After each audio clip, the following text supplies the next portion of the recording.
Welcome to the Sports Bros Podcast, featuring the almighty B-Live, the money man Scottie D, and your host, the head of creative Eddy Kool.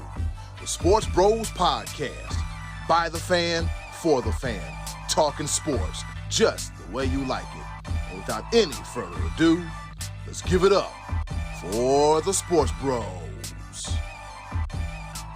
We talking sports. We're back. We survived Father's Day. I ain't got no kids, so it don't really matter to me. Scottie D survived. Nope. Scottie D survived Fenway. And B-Live, he's just happy to be here. With that being said, welcome to another episode of the Sports Bros Podcast, episode number 208. Can you believe we've been doing this for 208 weeks? Not in a row, but over a period of time. You know, mathematically, that's 4 going on 5 years. But enough of my incoherent rambling. Y'all know good and damn well I cannot do this by myself. Not only do I have one, but I also have two of the best co-hosts in the world. Introducing first, the almighty B-Live.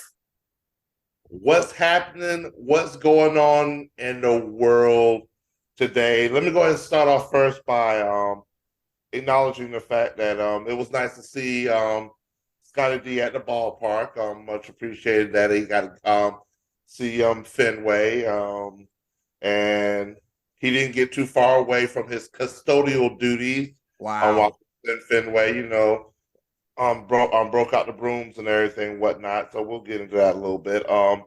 Also, since you want to be petty and everything, want to record Boston Red Sox singing "Sweet Caroline." You don't know about that. If you don't know about that story, Scottie D, low down dirty dog. I'm gonna put it that way, and whatnot. So he deserves everything he got while he was in Boston. And on top of that, after this past weekend of Happy Father's Day to all of our fathers here and there watching over us, much appreciated to the angels in the sky and those that are still amongst us as well. And also, happy Juneteenth. Lift every voice and sing to our honorary Negro, Scottie D. He's one of us as well. I said what I said. He's got his card. He's allowed. I'm very honored. I'm very honored. I'm gonna stop this right now, B-Live. I'm gonna put this train back on the track because we am tracking already. And here is the other guy, the honorary brother by association. He is pound for pound the meanest, toughest, latest, thuggish, ruggish lady lunch person on this side of the Mississippi and all the Washington County. Here he is, the one, the only, the money man, Scottie D. You want to be where you can see our troubles are all the same. You want to go where everybody knows your name. I did it. Nice. Bucket list. Not only did I get to Fenway, but I did get to Cheers in Boston as well. Yeah, I always wanted to go there. It's my all-time favorite show, boys. Cheers. That's my all-time favorite show. And it was pretty cool to see. It's not the same. It doesn't look the same as the show, but that was really cool to see. And yeah, Boston was quite a trip. Fenway Park is beautiful. I mean, I'll tell you a little bit more about it in a minute. But yeah, it's good to be back with you guys here. I hope you had a good Father's Day and a happy Juneteenth as well. My boys, I'm so honored right now to be part of you, Soul Brothers. Okay, Soul Brothers. Right. I know, 70s charm. I'm being very white right now. But anyway. Oh man, Scottie D. What is it? Do you know what that reminded me of? Smitty and Hoppy from Sanford and Son, where the where the white cop would say something and the black cop will correct him. He'd be like, right over. It's right on. Yeah, that's what I'm he would correct him every time. That's kind of what I was going for there. We wouldn't have it any other way, man. Absolutely. No, we would not have it any other way. Well, fellas, or to the dads out there, make sure you tell your family to save those receipts for that tie that you got and that Levi's wallet that they found at Marshall's, because you know that stand they got like the cologne and everything on there. I got one. I got a wallet because I need a wallet, but you know, your daddy don't need another wallet because the one he has is barely broken now. With that being said, let's go ahead and hop right into it. The top of the order. All right. Let's get this thing started. Here it is, the top of the order. The U.S. Open Championship golf was this weekend. Fellas, was it played on the West Coast this weekend? Yes, Los Angeles Country Club. Okay, all right, no wonder, because I'm like, damn, it is damn near 9 o'clock, and they are still the final round. What's going on? Well, anyways, Wyndham Clark wins the U.S. Open in thrilling fashion, and he shoots a 10 under.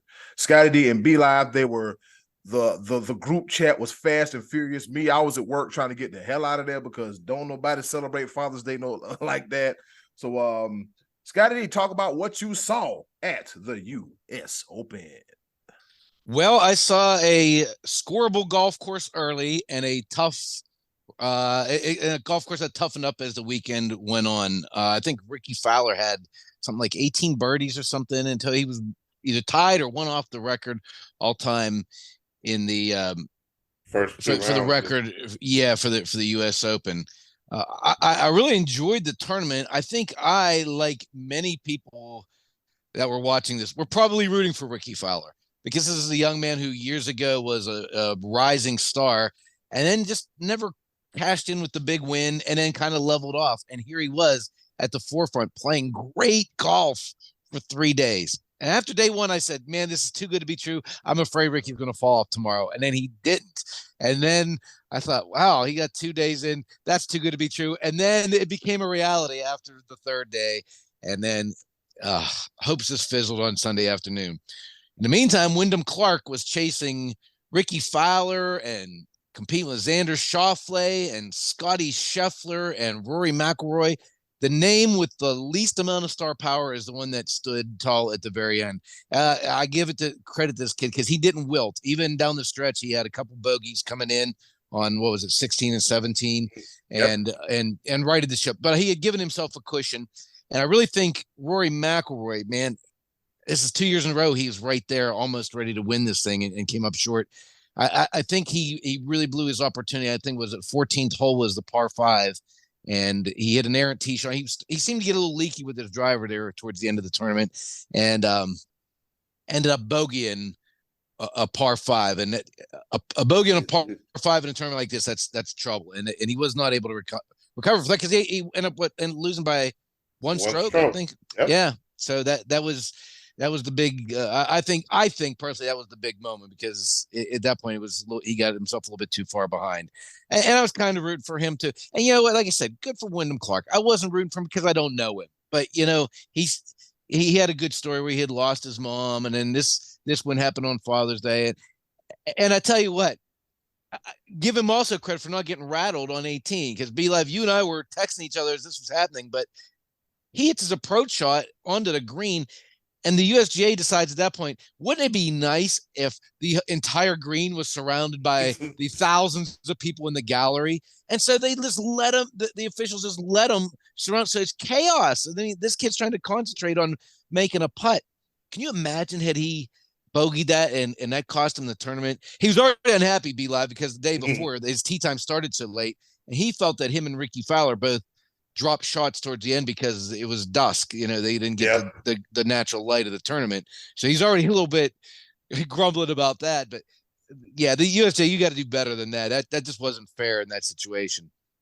Yeah, like their tee times were starting around like 6:30, 6:45 our time, which is 3:30, which you're getting. I mean, daylight saving time. It should be still bright out, but if you're starting at 3:30, you could be going well until almost 7 o'clock before and when the sun starts to set and it's coming over the water, and it does play a factor definitely when it comes to that.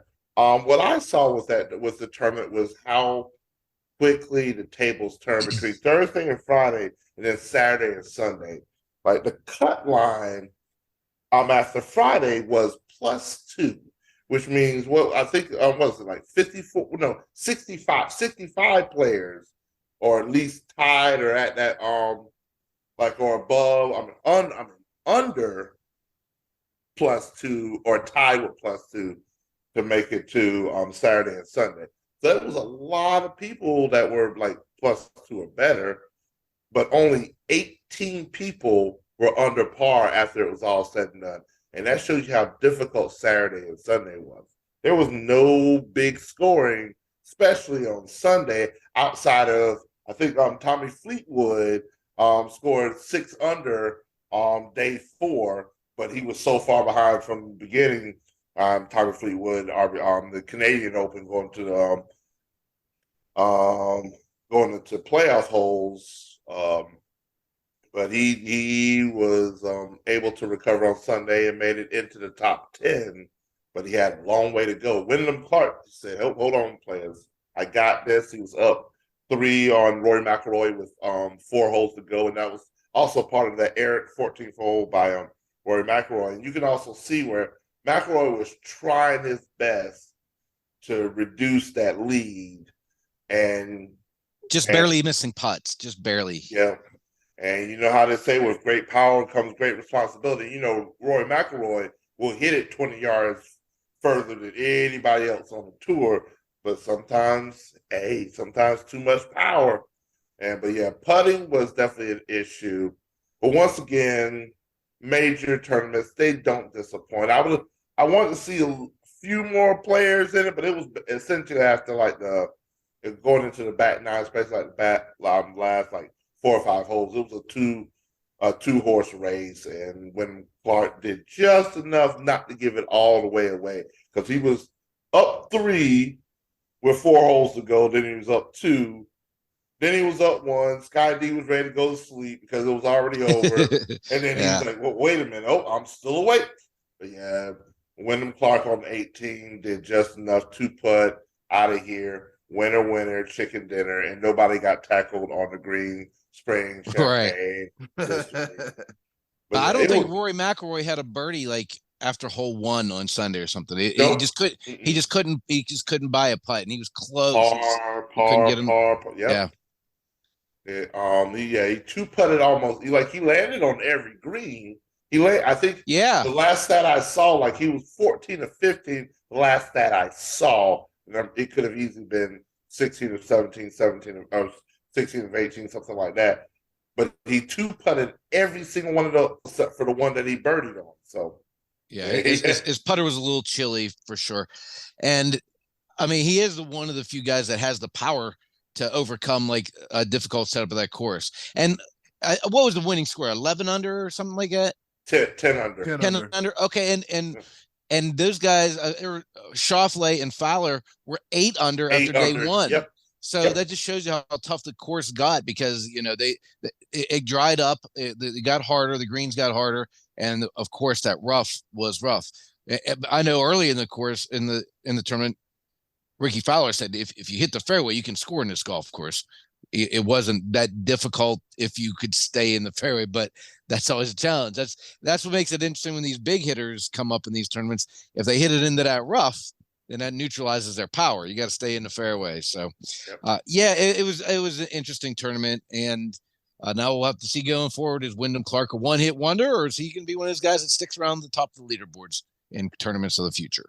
Yeah, because when I was watching the score, I was like, oh, this is close. This is close. Like it had to be a tough one. I wish I would have watched it from like the very beginning, so I would have been like more invested into it. But the story that that he was able to win, we went on Father's Day, and he dedicated to his mother. Man, it kind of pulled at heartstrings. So yeah, man, I am a fan of Wyndham Clark. All right, now that we got the NBA Finals out the news, we have the NBA Draft tomorrow. Today's Wednesday, so tomorrow, Thursday. That's right. In the words of Steve Harvey, bring on the water. Hell, we know what's going on, man. Victor Wembanyama, he's going number 1 to the Spurs, and number 2, 3, and so forth and so such is up in the air. Let's go ahead and talk about Ja Morant. He gets a 25-game suspension. Bros, I'm going to ask you, was it too much, just enough? Do you think he learned his lesson? What say you? Be live. I'm gonna do this on a positive note, because the last time we talked about Ja Morant, we had to put the rated R or put the E next to the title. You cussed. You said bad words that day. You said a lot of bad words. I said a lot. I'm It's gonna very unlike you. Very unlike you to say this. I'm gonna try this in the most positive way imaginable. John Morant, the NBA believes it. Your sponsors believe it. This is an opportunity that is rarely afforded a star of your caliber or your level. They believe it. People are still talking about like you could still be the face of the league despite everything that you've done. I don't know. I'm 25, too much, too little, etc. What it does, it takes you out of the All NBA and all the awards that you could have won this year. But I think you might have done that to yourself.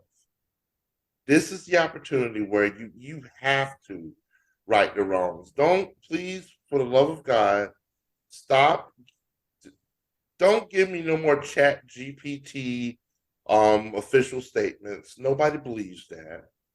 Nobody believes anything that you say. This is right now you live in the state of Missouri. Show me. You got to show me.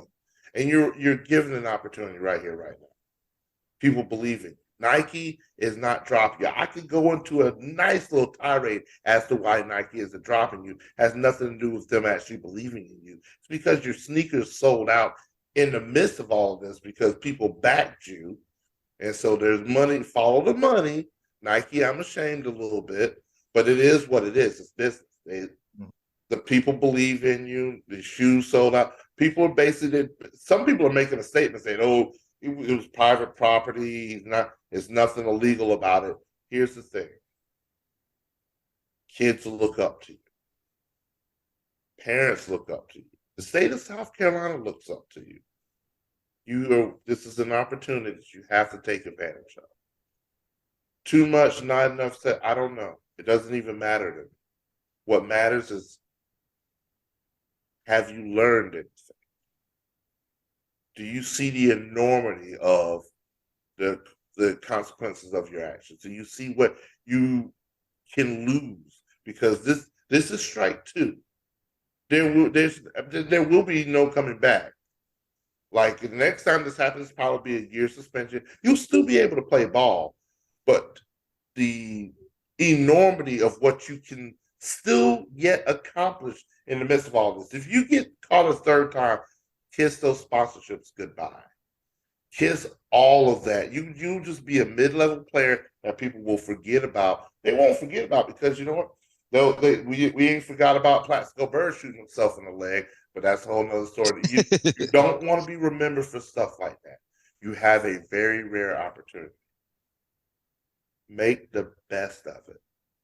And I believe you can. I believe you can. I've had some harsh words. I'm going to try some positivity this time. I believe you can.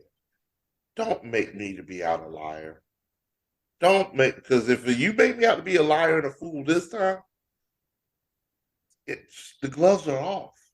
I'm just saying what it is. Yeah. Go ahead and just. If that doesn't get him straightened out. Sure. I was being off from B-Live. That'll tell you what. That's if you don't scare him straight. I don't know what else can. I just at the end of the day, people with all their opinions and all this legalities and stuff like that. I had a conversation with one of our very own listeners. I understand his thought process.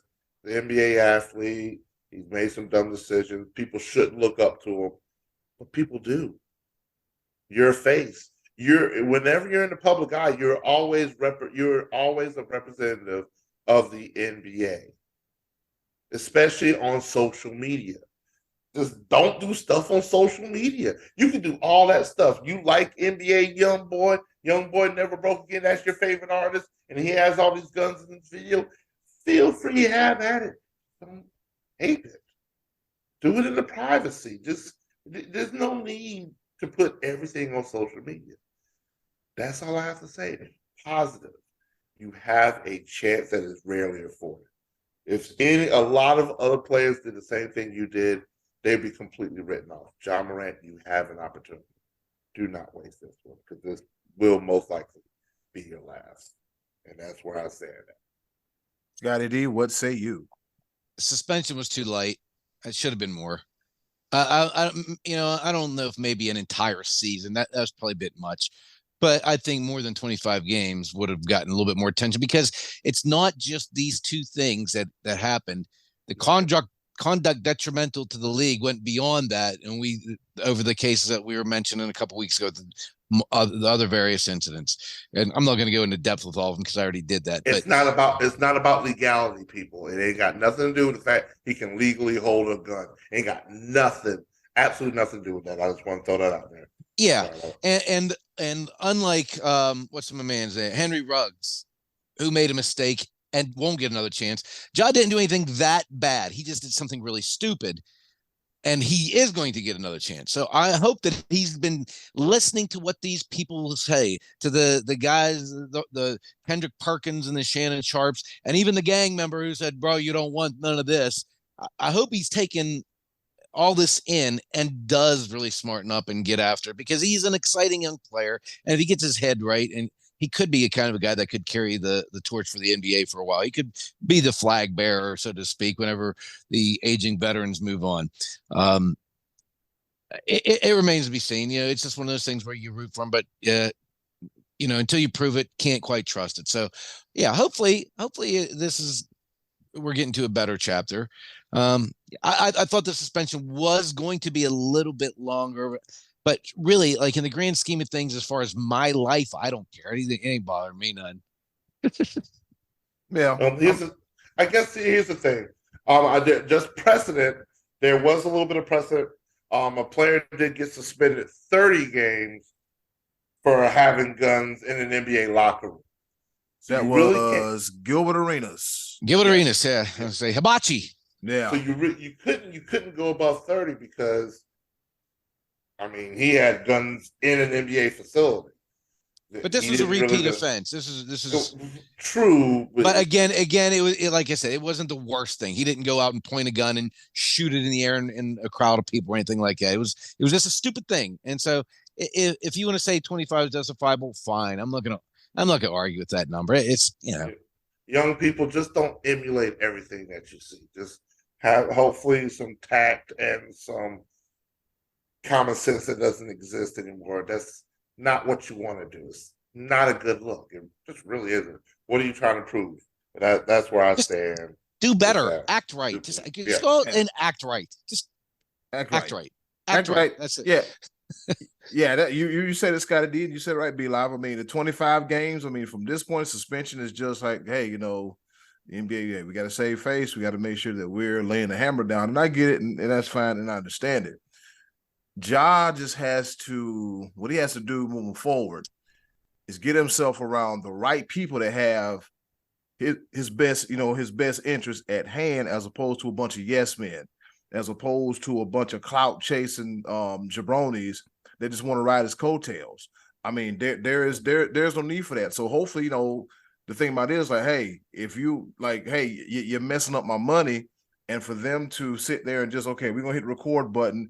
So some people just don't care. Some people, I think one of the worst inventions ever has to be Facebook Live / Instagram Live, because people always have to feel the need to go live. Listen, your life ain't hopping like that. It ain't happening like that. But it's just a simple fact that Ja just needs to be, he needs to get a brand new circle, the people that care about him and love about him. I don't know what his daddy doing. I don't know what his mama doing, but they need to get more involved. And from what the stories about his, mom calling him to the foot action just because she was getting some flack. Mom, you got to do better than that. And daddy, you got to quit being his friend. So as far as Ja Morant goes, man, take this time, take this 25. Matter of fact, the best thing, this 25 game suspension is the best thing that could happen to you right now at this very moment. Yeah. That way you can reset, reassess, recalibrate. Anything that doesn't serve you no good means, you got to get it the hell out your life, man, because it's not a good look. Hanging around those people, whoever it is, they obviously don't give a damn about you and what you got going on. Because if they did, they'd be like, look, they call you out on it. Because I tell you what, if I was getting out of line, I guarantee you that my two co-hosts, Scottie D and B-Live, be like, hey, look, Ed, what's going on here? You need to fix that. You know what, man? You're right. These are people that care about you. Ja Morant, I don't know what you got going on, but you got to get them the hell up out of your circle. All right, and while we're talking about the NBA, before we wrap up this segment and go to Scottie D at the ballpark, how we feel about Bradley Beal going to the Suns. It forms a new big three with Bradley Beal, KD, and Devin Booker. They're finalizing the trade, and in return, the Suns get Chris Paul, Landry Shamet, several second-round picks, a pick swap, and they also sent in Jordan Goodwin and Isaiah Todd to the Suns as well, too. Good trade, bad trade, fellas. What you think? Who got holes and who won? Chris Paul going to the Wizards, and then they're going to trade. They're going to try to get the pieces to send him somewhere else. I'm going to say this: Nuggets are winning it again. They're going to repeat. And you heard it from me right now. Who's running the point in the Suns? You got who's running the point? Who's going to be the distributor? Who's going to be handling the ball to get to all these scores that you got? Booker's a 2 guard. Bradley Beal's a 2-3 hybrid. Kevin Durant is a 2-3. More of a small forward. He ain't got no power. He's skinny. Yeah, but he just got forward. That's all. Who's going to be the facilitator? Because at the end of the day, the model right now of who you want to who your team should look like is the Denver Nuggets. And as much as it may sound crazy to anybody and everybody else, they have a facilitator. I mean, the dude's dishing off. He's getting you 10 assists, 14 rebounds, 30 points. I mean, the Joker, it doesn't matter who distributes it, you need a facilitator. Regardless of whatever's going on, you can have all the scores in the world. Look at the Celtics. Who's the facilitator? Who did the offense start with? Nobody knows. And when it got to the thick of things, they didn't know. So they're just throwing stuff all over the place. You need a facilitator. You need somebody to start the offense. And the Suns definitely don't have that now. It don't impress me at all. Scottie D, what you think? I don't know. I never really watched Bradley Beal play. I hear he's good. That is about the best way to put it. He's like, I don't know. It don't make a damn bit of difference. I'll just say this to close this segment here out. Good for Bradley Beal. He gets the hell out of DC. DC is they're apparently going through a whole overhaul, a makeover, a rebuild, if you will, and the Suns now will give the Nuggets a run for their money. But as B-Live said, man, you can't count the Nuggets out. I just know the Joker was happy as hell to go home after that parade. He was just happy. He said, but you know what? This is nice. I got to go. You got Coach Mike Malone doing the gangster boogie. Aaron Gordon gone off them Modelo's. And so it's just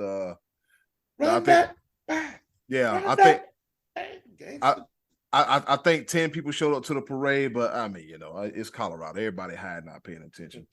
All right.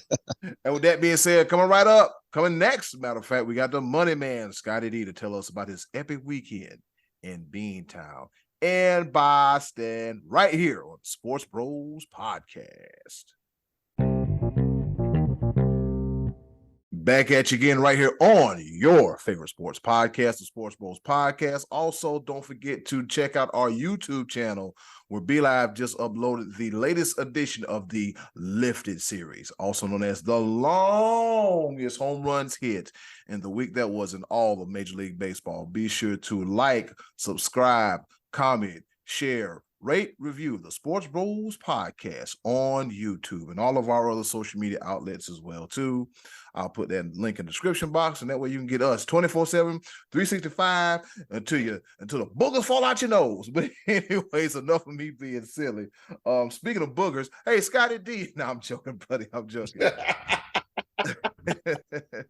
Scottie D, this weekend you had a chance to go to Boston and historic Fenway Park. You had a chance to go to Cheers, scratch it off your bucket list. You didn't say if you saw Norm there or whatever, but hey, man, it is what it is. Everybody can't be there. I did. Oh, you did. I did. I have a picture with me and Norm at Cheers. Norm, time he got a chance to talk to good old North. Scottie D, tell us about your weekend at Fenway Park as the rivalry, one of the best rivalries in all sports, Yankees, Red Sox, this past weekend. It was super cool, man. I had never been to Fenway. I always wanted to go. It's a historic park. I couldn't wait. I got around the stadium and I was, just being in the atmosphere. I love being in it. Any kind of professional sporting event or college event. I mean, it's just nothing like being at an actual game. Walking into the stadium, I was like, this is pretty cool. You've seen the statues of the heroes and all that, and then get into the park. But when I walked up the ramp and looked and saw the field and saw the green monster, I just kept saying, wow, this is really cool to see that field and how green it was. I mean, because in Western Pennsylvania, all the grass has been brown for about 5 or 6 weeks. Seeing green grass, I think maybe that was, a little bit extra impressive. But it's kind of like walking into a TV show. I've always seen this on TV, and walking in and seeing it with my eyes live for the first time was certainly a thrill. And, I'm more Yankee fan than anything. I'm not a Red Sox fan at all, but it was very, very cool to go in there and see that green monster and be around the Red Sox fans as they chanted "Yankees suck" over and over again. That was cool. As a sports fan, I like that. I was taken aback by how small it felt. I mean, on TV, that the green monster plays shallow. And that you have like the deep nook and cranny out in right center field, just next to the bullpens, or the little fan section, little bleacher area juts out. There's not a bad seat in the house as far as it being close and like the friendly confines kind of thing. It is very, it's a homey, cozy type of feel, but it is a really, really old park. So those seats, Be Live, were not built for you. I will tell you that, because they were really not built for me, as I was crammed in elbow to elbow with my buddy and some complete strangers. They built that stadium to put seats in for people to go to the park, not for people to go comfortably. Like today's modern ballpark is a little bit more comfortable than these seats. And I know that notice I started to notice that more as the runs piled up for the Red Sox. The game got a little bit more uncomfortable, because if any of you saw that game on Friday night, the Yankees were up 1-0 after the top of the first. They were down 6-1 in the third inning when Justin Turner conquered the green monster and hit the ball a mile, and that grand slam put them up 10-1, and it was over. And I will tell you this.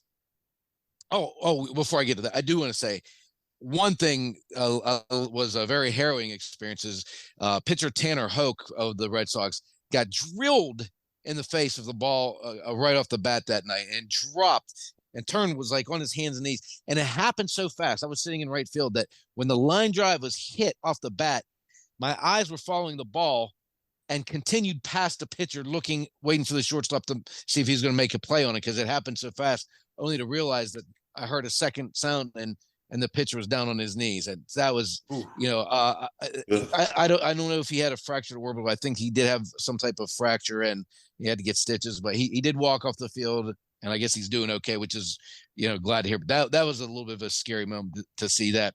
But aside from that, the Yankees suck. And I know they have a pretty decent record at the moment, but I tell you what, without Aaron Judge, that team is garbage.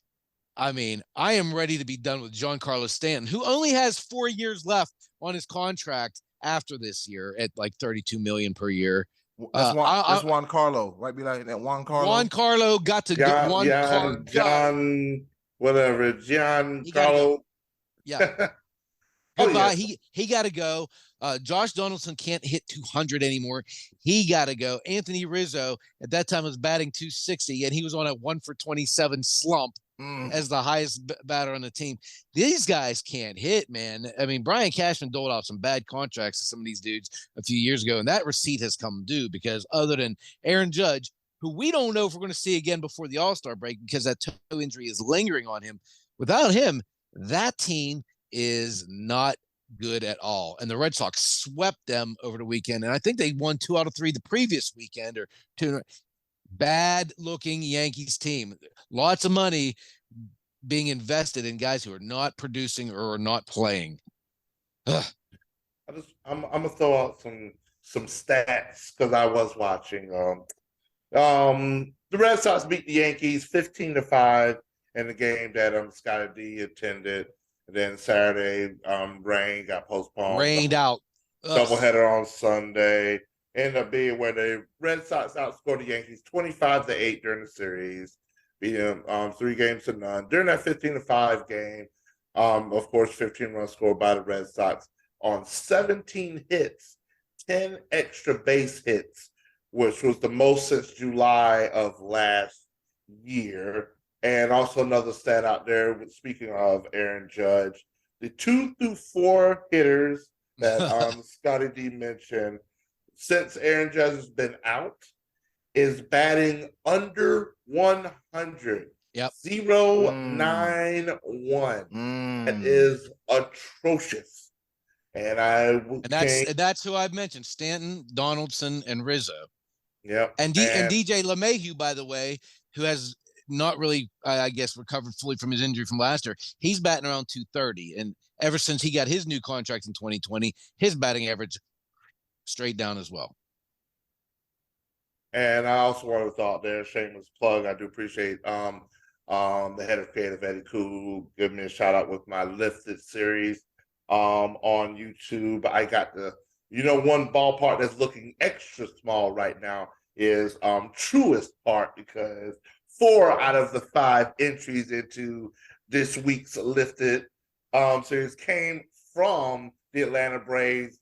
And guess what? It was against the Colorado Rockies, but it was actually in Atlanta that they put them hammers on them.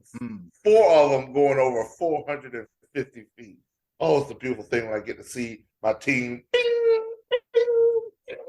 Oh, it's a beautiful thing. I'm sorry, I digress. But Scottie D, I do apologize that your team, your Yankees, did not do that well. No, you don't. You don't mean that. You don't care. I really don't at all.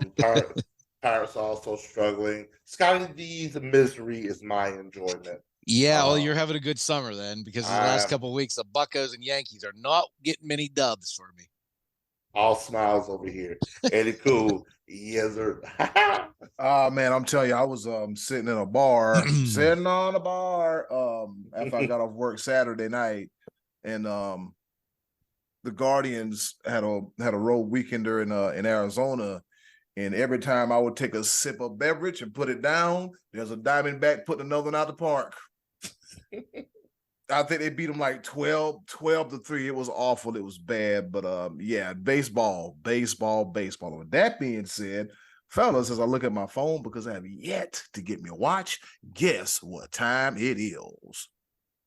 What time is it? What's happening? What's going on? Oh, hey, I'm glad you asked this time once again for our favorite portion of the show, the choices of the voices. With that being said, hey, old button, hit it.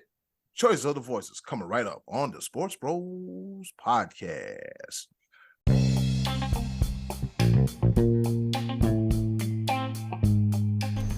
And now, our favorite part of the show, the choices of the voices. Once again, thank you to the wonderful and Scottie D. Hold your ears.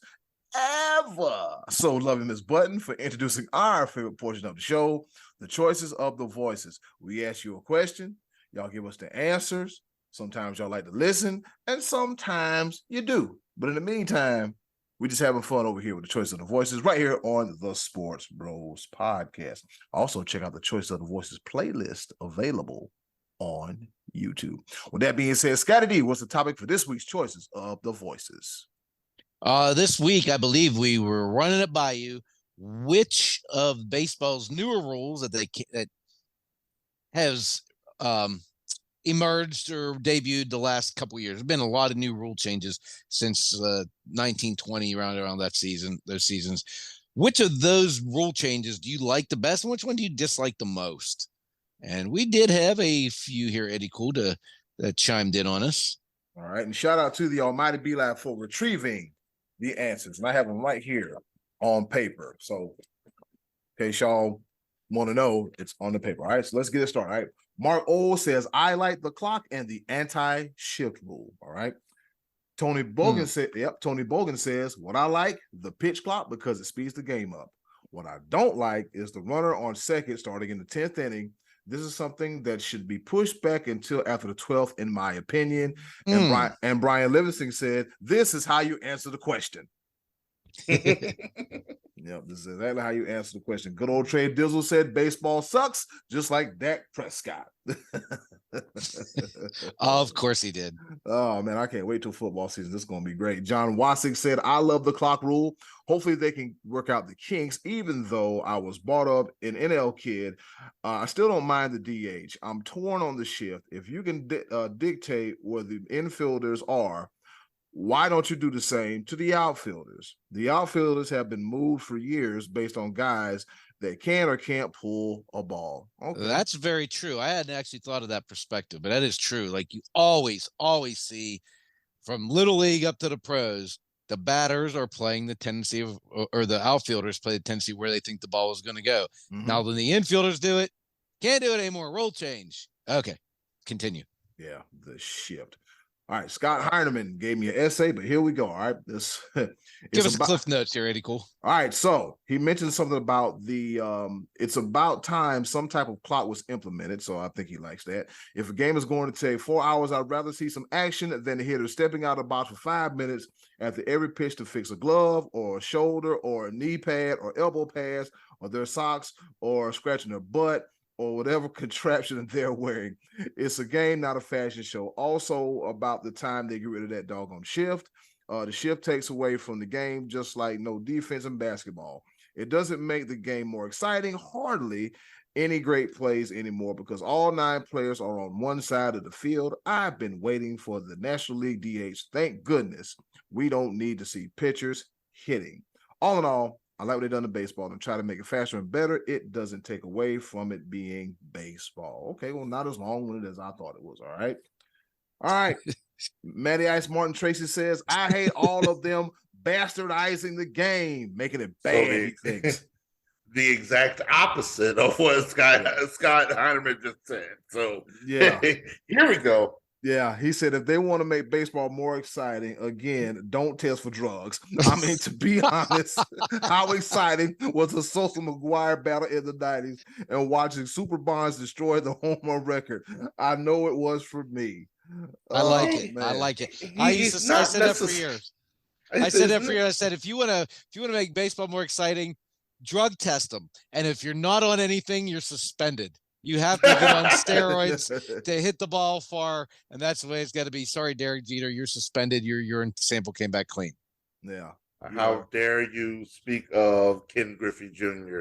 and that? Sorry. Yeah. The sweet Ken Griffey Jr. will always go down as one of the greatest because he survived that era and still was knocking them out of the park. He did.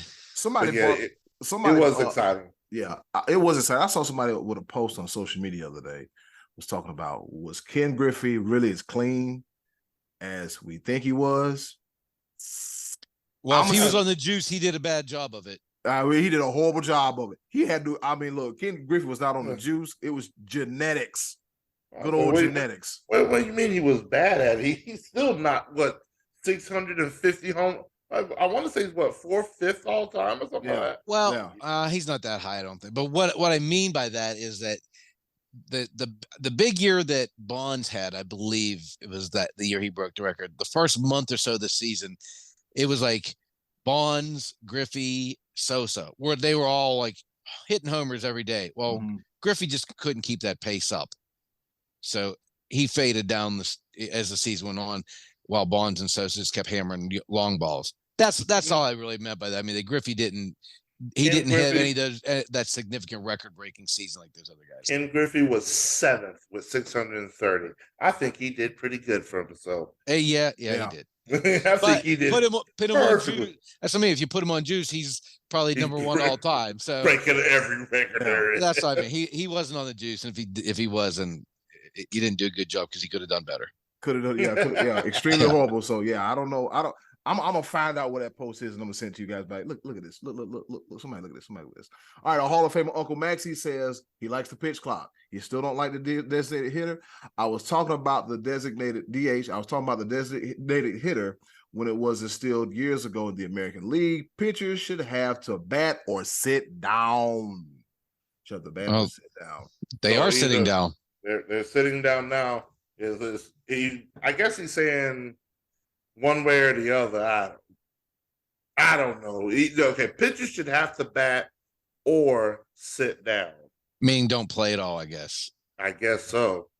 I guess, yep. You know, no. Hall of Famer, Uncle, I'm gonna have to disagree with you on that because unless we have 30 Shohei Ohtanis, we would rather have some more hitting than pitching. Like we're not gonna get 30 Shohei Ohtanis. No. And Lord Jesus, he is on fire. He is just we got one kid coming out of Clemson. I want you to pay some attention to him.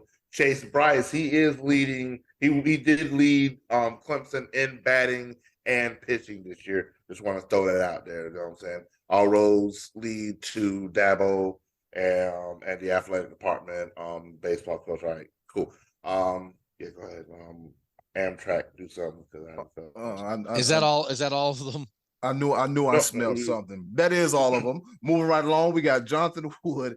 I hate the runner on second base in extra innings the most, and the number of pickoffs allowed as a close second. I can get with the pitch clock eventually, but since you already speeding up the game with the pitch clock, don't ruin the rest of the integrity.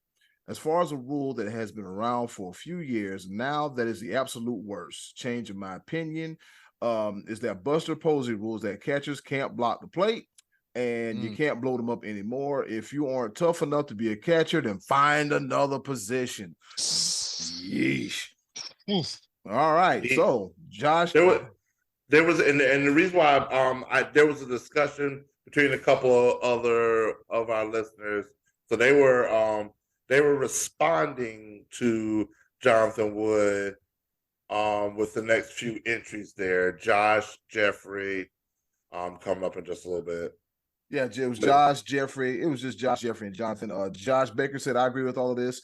I'll add that limiting mound visits is stupid too. I do like banning the shift though, as I am a fan of small ball. All right, and Jeffrey Lewis said, I have to disagree with you, Jonathan Wood. Blocking the plate could be considered an unathletic play. It may cause unwelcome injuries. I understand that. If there is no play, get out the way. All right. Let's see. Then Jonathan Wood said Jeffrey Lewis, but they can't block the play even or play now that they have to leave a lane. Of course, you don't block the plate if there's no play at the plate. Duh. Then Jonathan Wood said that'd be fine. Again, saving some injury.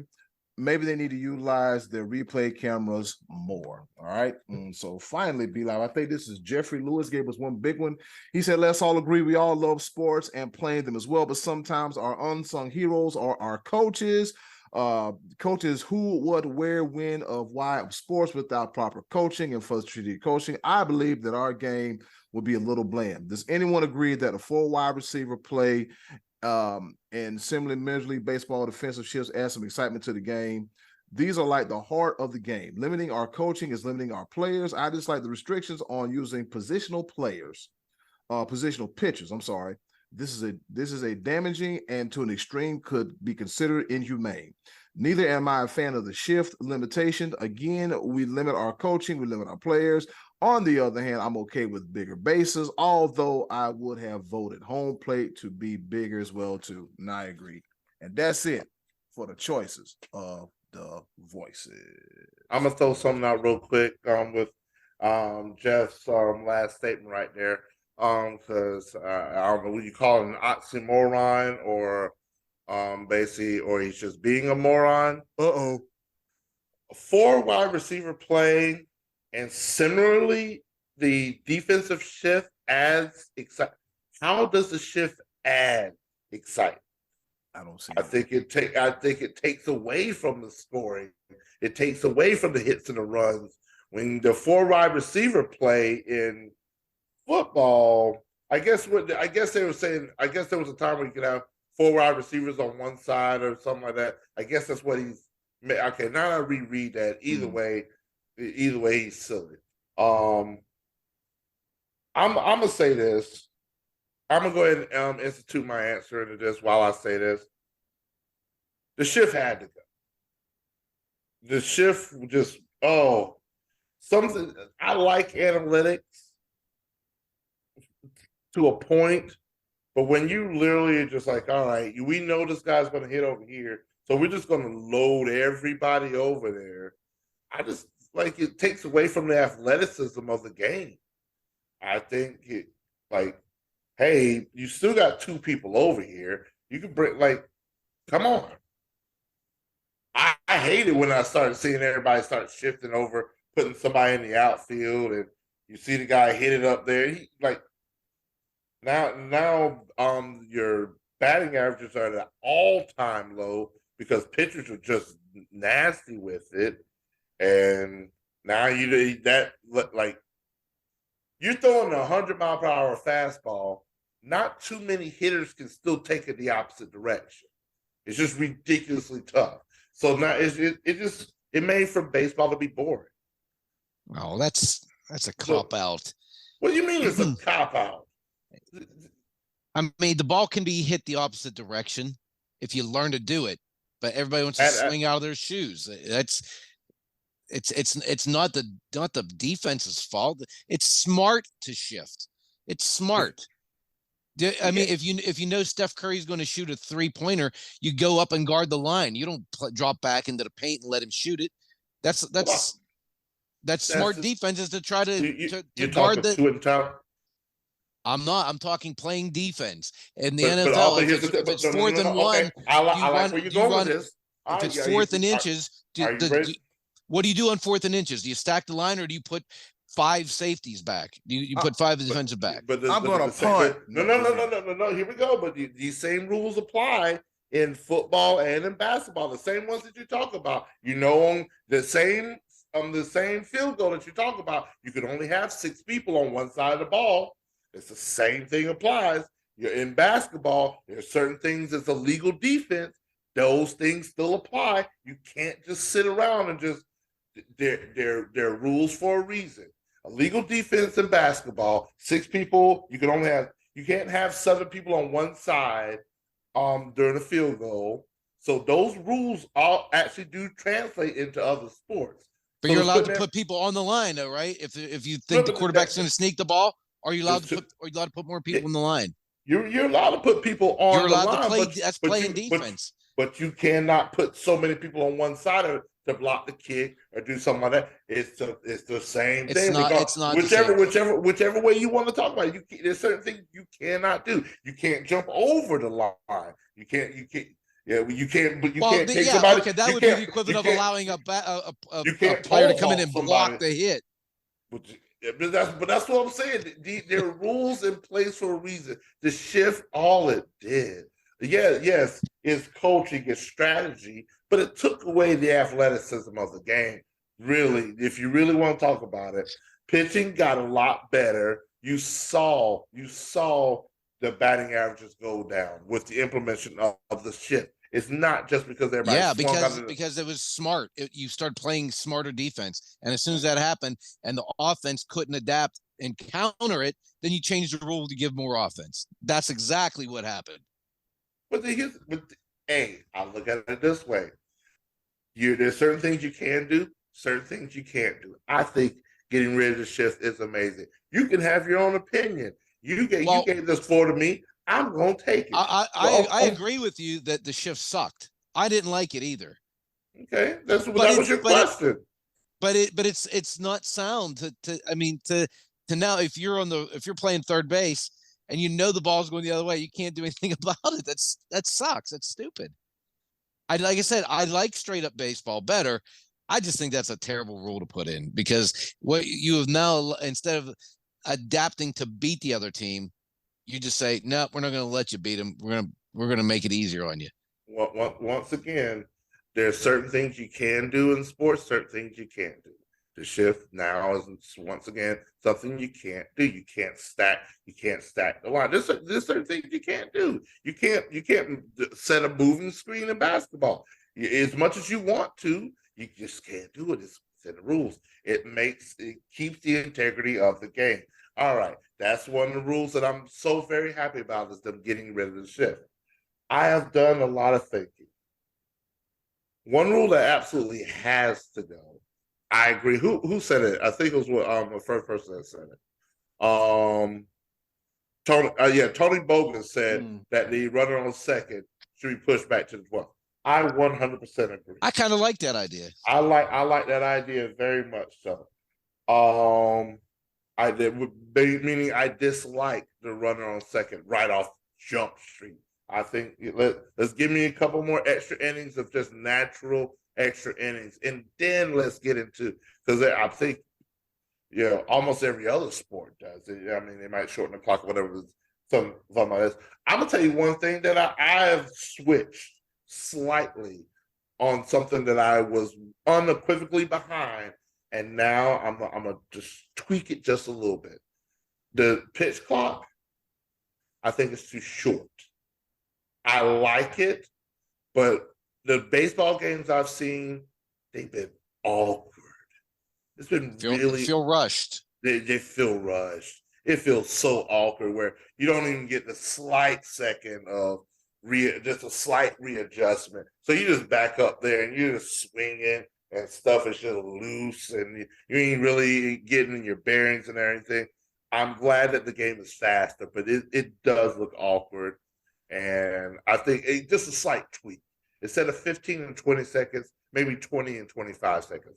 Just a small tweak, because yes, the game is faster, but it makes it a little bit more awkward in certain situations. So, like, dislike, indifferent. That's where I stay.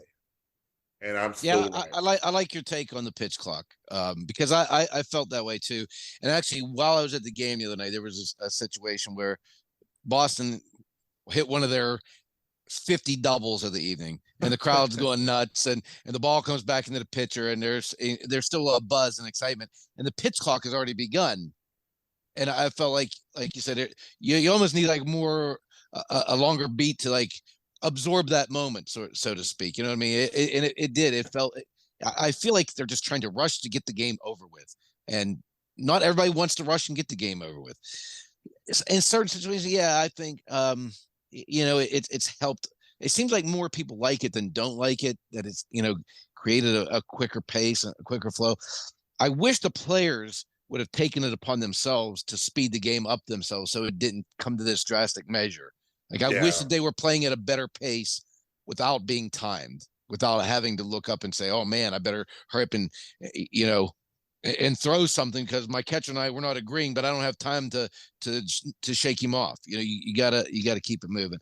I wish the players had done it, and who knows? Maybe down the road they will. Maybe they'll get used to this and they'll say, "We're going to move the clock," or like you said, lengthen it. I think that would be cool too. I actually think I would like that better if they have the clock and just made it.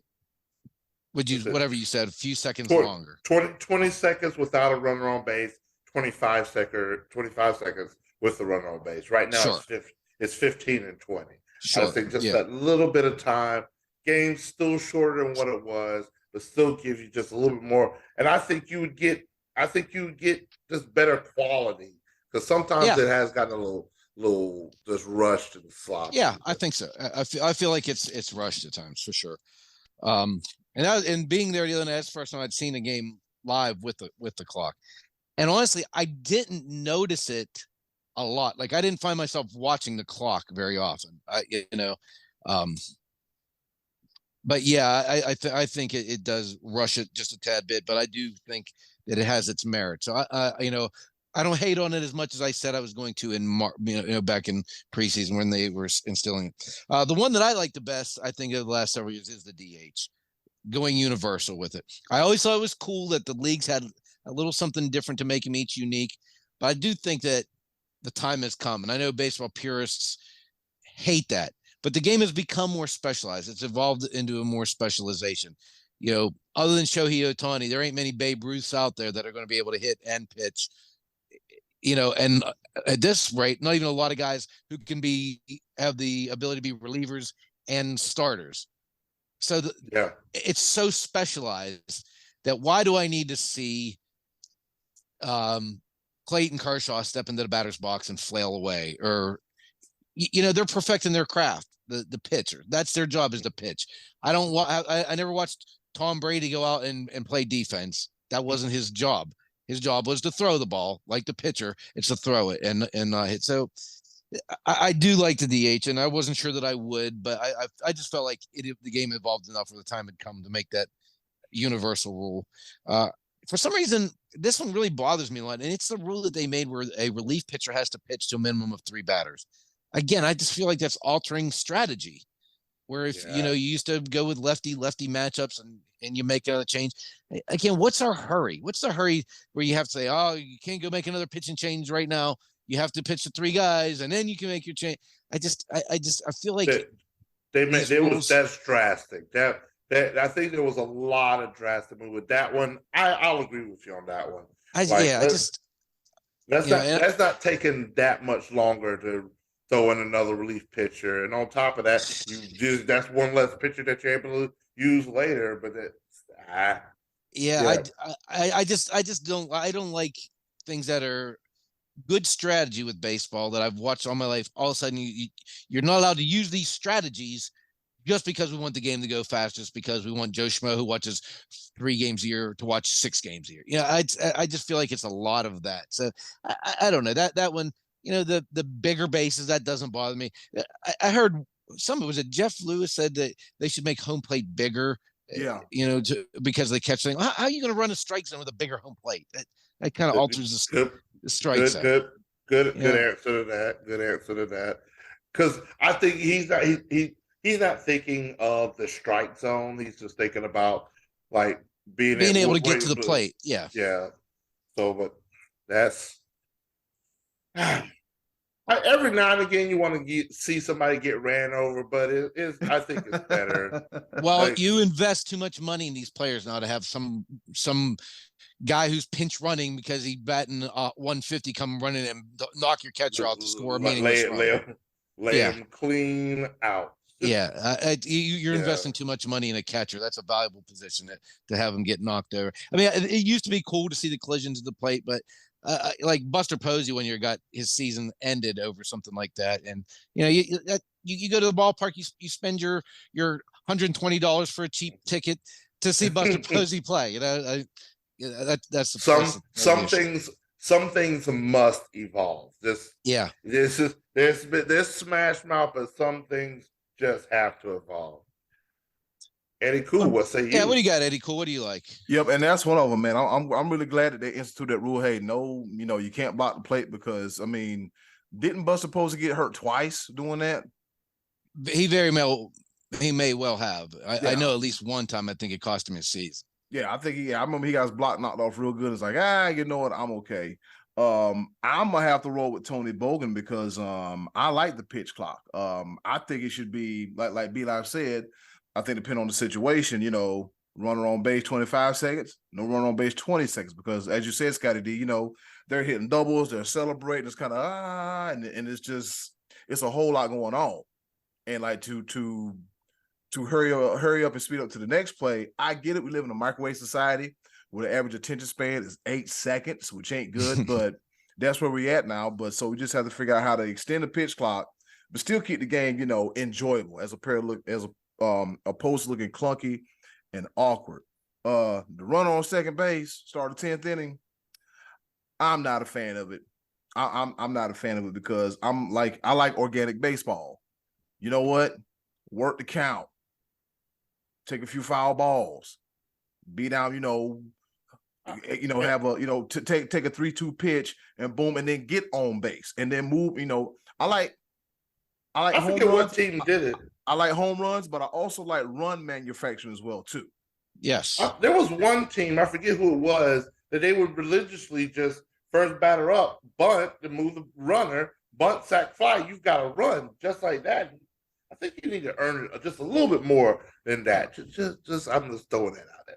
Yeah, I would agree. Be like, hey, it's difficult trying to hit a baseball. All right, but just to have some, but just to give them this gimme in the middle of, at the top of the 10th inning with the game tied at 2-2, it's like, okay, well, to me, I just feel like it's not earned. You know what I'm saying? It's not earned. Yeah, you're given a head start, and this is not the rule of thumb, but universally common. When your games are that close that you're going to go into extra innings, you often get both teams will have their setup man in the 8th inning and their closers in the 9th. So when you get to the 10th and 11th inning, you've already seen the other team's best pitcher most often. So your likelihood of scoring off of a lesser reliever increases a little bit. So I kind of like the idea of giving you an opportunity in the 10th and 11th. And then if we're still stalemating, rather than try to worry about going into 18 innings or something, do that 12th inning thing. I like that idea. I mean, I think that's a clever idea. I wouldn't mind that. Rob Manfred, if you're listening to the show, Tony Bogan. Credit to Tony Bogan. Make this happen.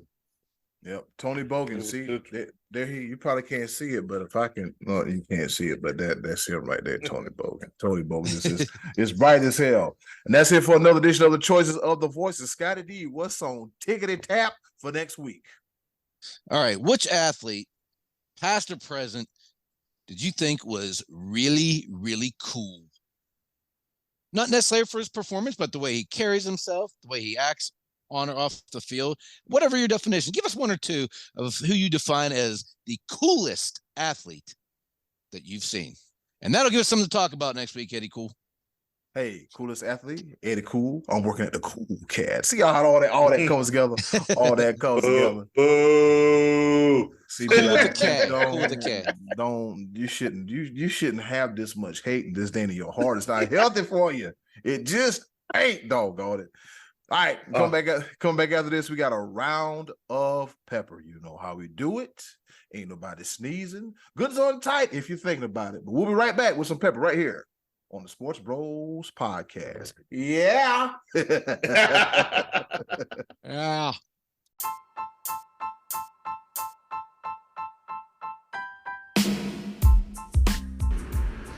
Okay, boys, let's bring it home with a round of pepper. Well, you heard a woman. It's time for us to go home and get what I call the hell up out of here. But before we go, you know how we do it, a round of pepper, and make sure the mic doesn't fall. You know how we do it. 3 topics, rapid fire style, kind of, sort of, not really here to engage, enlighten, educate, and entertain, and survive with a falling mic. And I apologize for any audio issues that you heard due to said falling of that there mic, all right?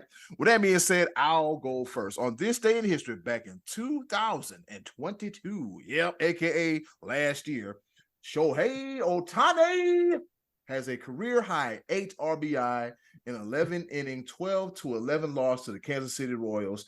He went 3 for 4 with 2 home runs and 8 RBI. Ohtani is a bad man. He is on fire. He is the shogun. That is Ohtani Shohei. I mean, I got to put some respect on the man name. Over to you, Scottie D. All right. Well, while you're respecting baseball players, let me throw this at you. Luis Arraez of the Miami Marlins has led that team to a 42-31 record, and he's done so with the stick. This guy has 2 home runs this year, but yet he's batting .400. Laser show, line drives, opposite field, all over the ballpark. No shift is going to stop this guy or hurt this guy. He don't care about no shift. He's hitting the ball all over the place. So for the 3rd time in June, on Monday, Arraez went 5 for 5. When I saw it, I thought it was an old article because he just did this over the weekend. He went 5 for 5. And here he is for the 3rd time in June. He went 5 for 5. Now, if he does it one more time, there's only been 4 or 5 hit games in a season before. Ty Cobb, Stan Musial, Tony Gwynn, and Ichiro. Ooh. This dude could do it in a month. This has only been done 3 times, and that's George Sisler, Ty Cobb, and Dave Winfield in 1984 was most recent, having 3 5 for 5 games in a month. And this guy gets his average up to 400. His average is 400 in the middle of June, and this is after an 0 for 15 streak. That's how good this guy is hitting the ball. Take notice of this guy. I tell you, I played this MLB Beat the Streak game, and this guy is my pick almost every day because this dude is doing crazy Tony Gwynn-like things with the bat at the moment. Luis Arise, keep your eyes on that dude. Be live. I am going to do my best to piggyback off of that performance, but in a different note, so to speak. Well, Father's Day just passed us by, and it's usually a feel-good story and all things like that. And my Atlanta Braves are always a feel-good story, but it was not all the way a feel-good story for the Atlanta Braves and their one of their pitchers, Charlie Culberson, because on Father's Day, his dad was supposed to be throwing out the ceremonial first pitch for their game.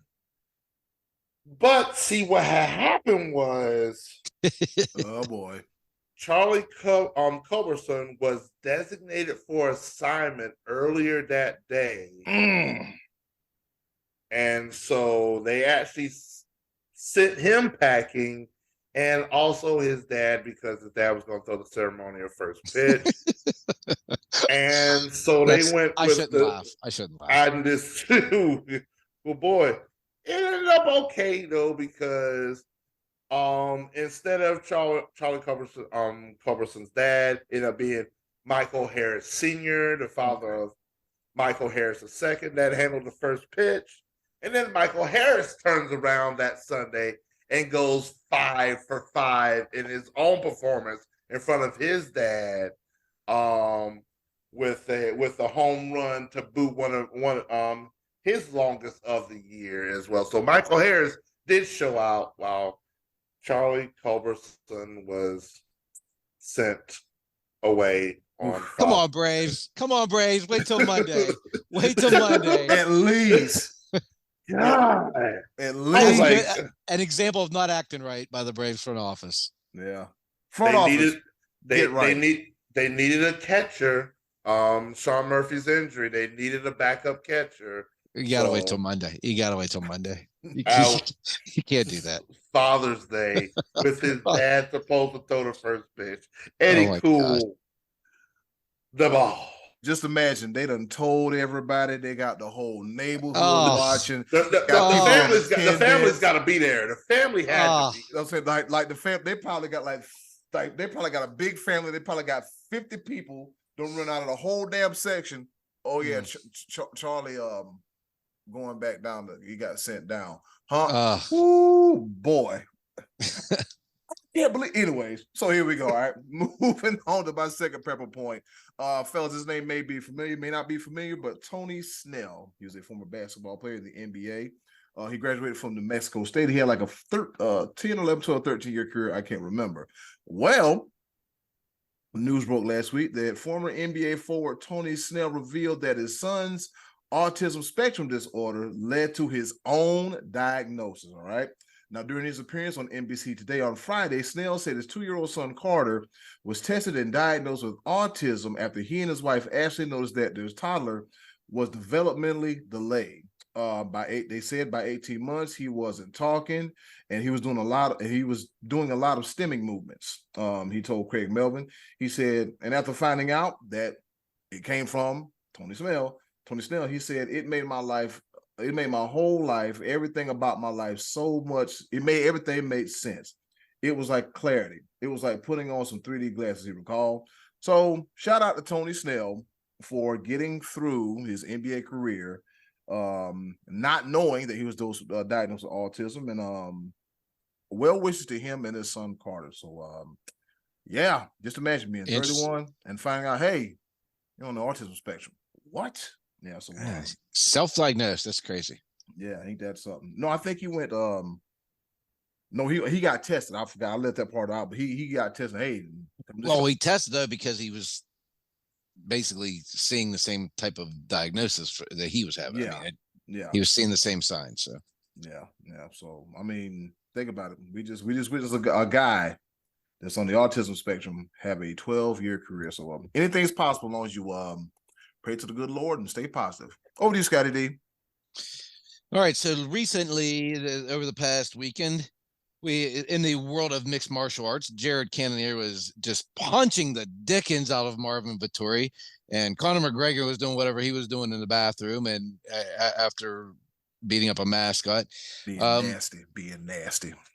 And in Atlanta on Friday night, the Professional Fight League 5 took place, and the most intriguing matchup did not happen in the cage, but outside of the cage, when Mr. Francis Ngannou stood nose to nose with John Bones Jones. Now, these two men spent years together in the UFC, not fighting one another because Jones was a light heavyweight who said, I'm going to become a heavyweight, and then proceeded not to fight for like a dozen years, while Ngannou became tagged the baddest man on the planet because he was winning heavyweight fights in the UFC.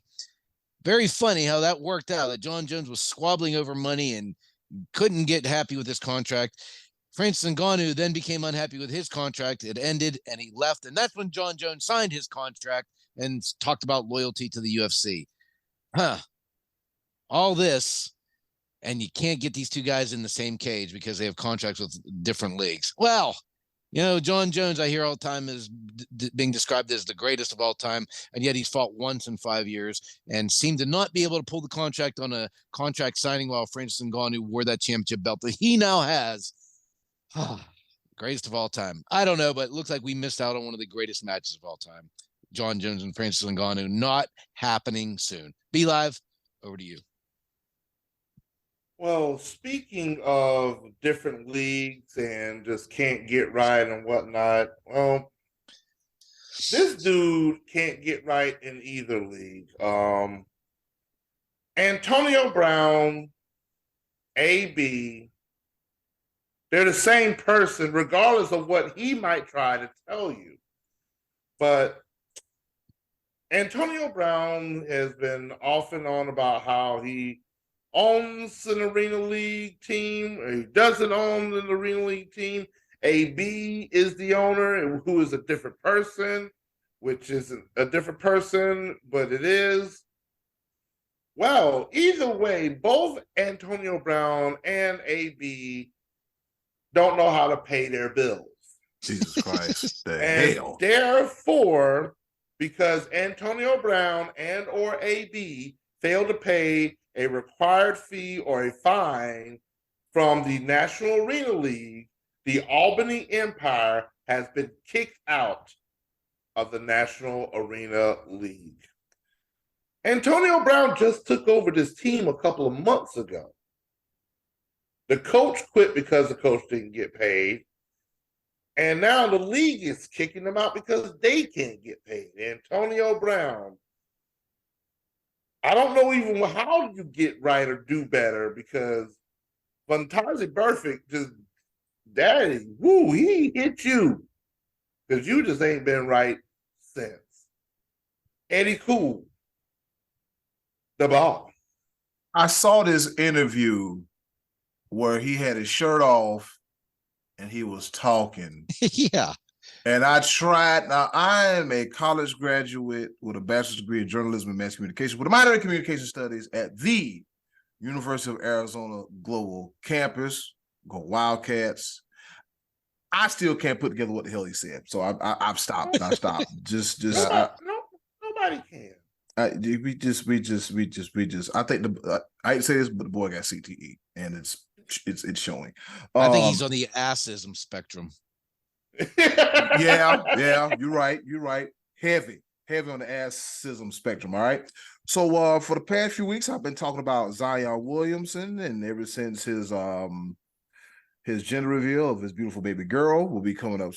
I've already, came and went and everything, and how adult film star Mariah Mills has lingered her head about a entanglement relationship, situationship, if you will, between her and the forward for the New Orleans Pelicans. Well, Eton Thomas, you might remember him. He played for Syracuse and played for various teams in the NBA. He said this on Twitter this morning, and I kind of believe him. He said, now, like I said, like as you know, Mariah Mills has been spending the last week and a half religiously posting on Twitter about how she's gonna get Zion. You did this, you did that. You're gonna rot in hell. You're dirty. You're fat. You're big. You stink.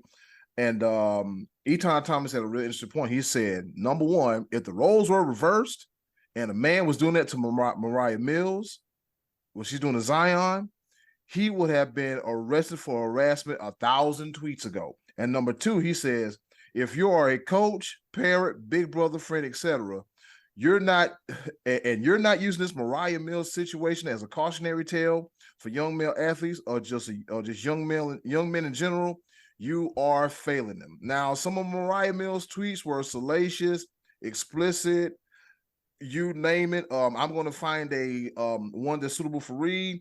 Why you rent a house in Miami at Zion Williamson? In that same hour, she said, you will never bounce back at Zion Williamson. It's over for you. She got like a drop of blood, or tornado, a hand with an eye in it, some real wild stuff. She said one about, I'm not going to read that, good God Almighty. And then she says, your NBA career, she tags the NBA, career light will be dimmed once the sex tape is released. She's going to release a sex tape. And right before this show recorded, the Twitter guys and Elon Musk said, enough. And Mariah Mills' account has been suspended indefinitely. Thank you, Elon Musk. Thank you, Twitter guys, because there's no way in hell we're going to sit here and continue this whole summer while this 32-year-old girl runs her mouth, bad mouth, and just sullies the name of Zion Williamson. And since this 1,001 tweet thread has been going on, Zion Williamson has said absolutely nothing. So, played it smart. Keep your mouth shut. Fellas, be careful who you lay up with. That's all I got to say. Over you, Scottie D. You gotta act right, Zion, and stay away from them silly girls, those silly ones. You gotta act right. You gotta watch out. They'll get you.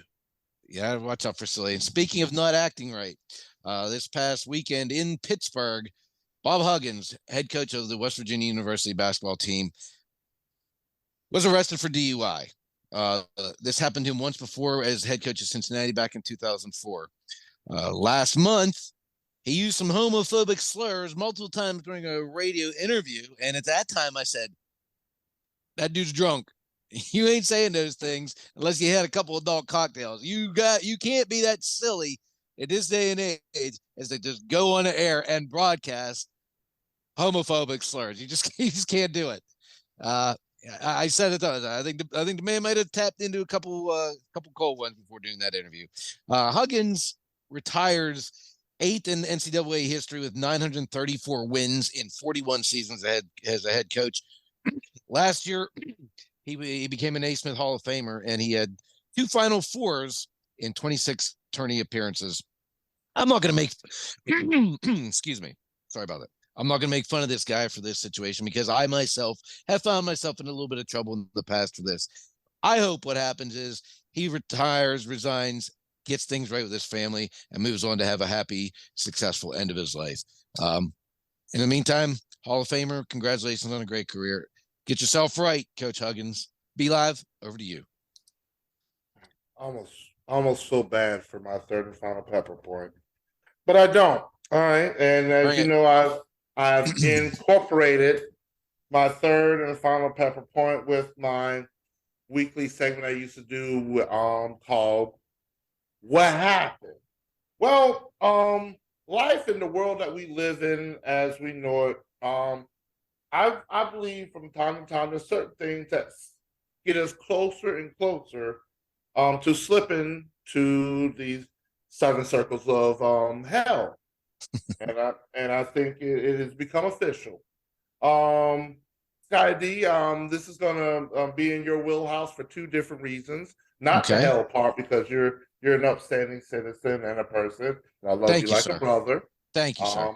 But this will hit you in 2 different spots in your life.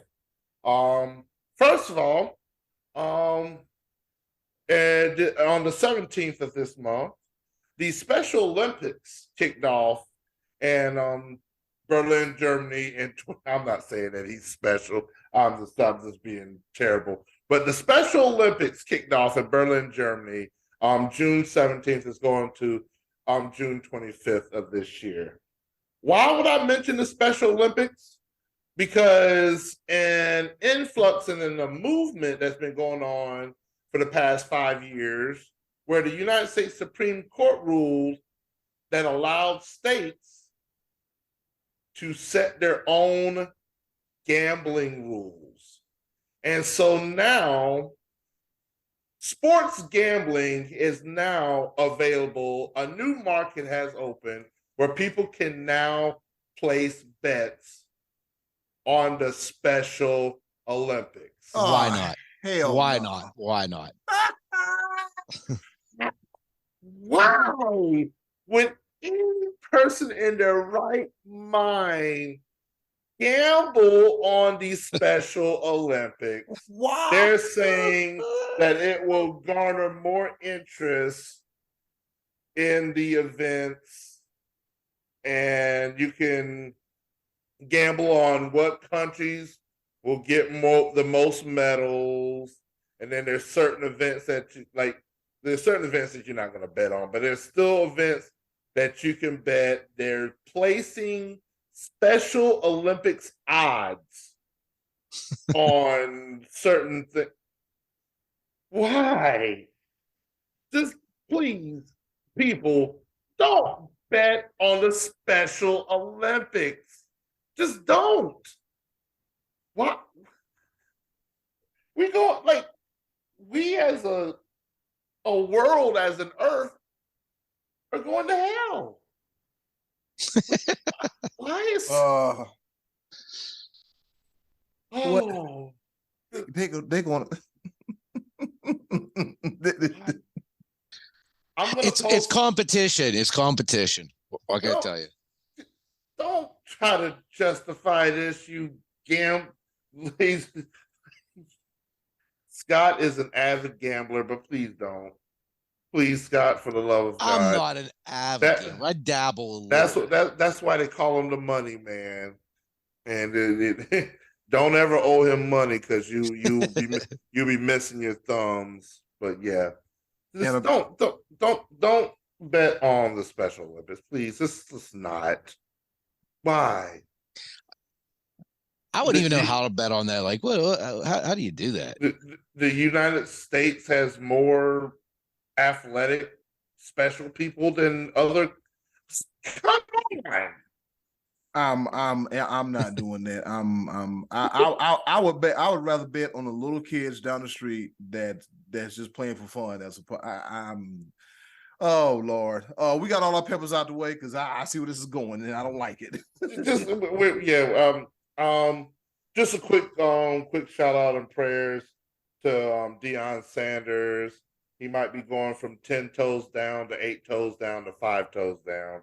So I hate that. I hate that for him. I know. I don't even know why I said it like that. I'm now going to hell just because of the Special Olympics, and I just kept going further and further down. Just pray for me that I just, because I ain't right either. Deion Sanders, I hope all is well. Hopefully you don't have to have your foot amputated. Prayers, him and his family, and hope all ends up well, and keep doing what you do, Deion. You are the greatest to ever have done it, what you do. And you're probably going to be one of the coolest when it comes to our oh yeah, he's very cool. Oh yeah, he's going to be an answer for next week without a doubt. But yeah, without question. With that being said, shout out to Grace Moore. She graduated high school. She's 18. Yes, she is a wonderful person. Wow. Yeah, she graduated high school. She graduated high school. I quit. Super proud of her. So incredibly proud of her. When did she grow up? I guess she's 8. Yeah. And with that being said, it's been another episode of the Sports Bros podcast. And in closing, do something nice. Yeah, we all are. Do something nice for yourself if you can.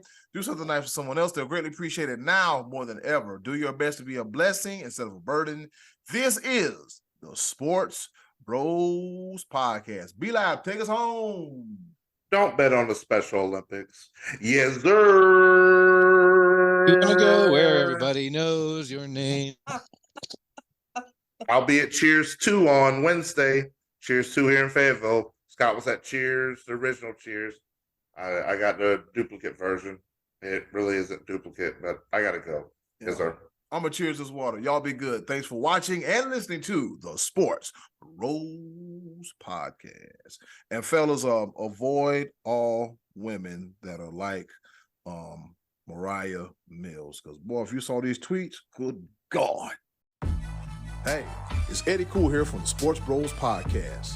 Thank you for listening. And as always, continue to follow us on all of our social media platforms. Just click the link in the description box and keep up with the Sports Bros Podcast. And once again, thanks for listening.